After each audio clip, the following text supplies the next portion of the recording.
Talented actor Anupam Kher social media की सबसे चर्चित हस्तियों में से एक हैं। ज्वलंत मुद्दों पर अपनी राय रखने और पीएम मोदी की खुलकर प्रशंसा करने के कारण उन पर मोदी भक्त होने का टैग लग गया है और अक्सर उनके बारे में कहा जाता है कि वो भी अपनी पत्नी किरण खेर की तरह राजनीति में आने का प्लान बना चुके हैं। इसी बारे में हिमाचल के लोकल मीडिया से इनफॉर्मल चैट में अनुपम खेर ने खुलकर बात की है। उन्होंने कहा कि राजनीति में आने की कभी भी मेरी इच्छा नहीं रही। मुझे अगर आना होता कब का आ जाता। मेरे राजनीति ज्वाइन करने का प्रश्न ही नहीं उठता। हालांकि उन्होंने ये जरूर कहा कि मैं अपनी बात हमेशा लोगों के सामने रखूंगा। किसी ने अगर कोई अच्छा काम किया है तो मुझे उसकी प्रशंसा करने से कोई रोक नहीं सकता है। मैं भले ही किसी पार्टी का समर्थन कर दूं, लेकिन मैं राजनीति में नहीं आ सकता हूँ।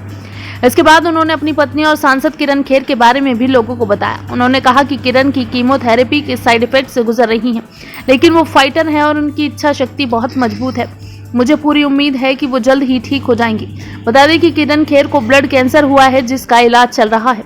हाल ही में कोरोना की दूसरी लहर के दौरान देश में हुई आईसीयू बेड की किल्लत पर जब विपक्ष ने पीएम मोदी और उनकी सरकार की कड़ी आलोचना की थी, तो अनुपम खेर ने एक ट्वीट किया था, जिस पर लोगों ने उनको जमकर ट्रोल किया था। उन्होंने देश के वरिष्ठ पत्रकार शेखर गुप्ता के ट्वीट पर जवाब देते हुए कहा था कि वैसे घबराइए मत, आएगा तो मोदी ही।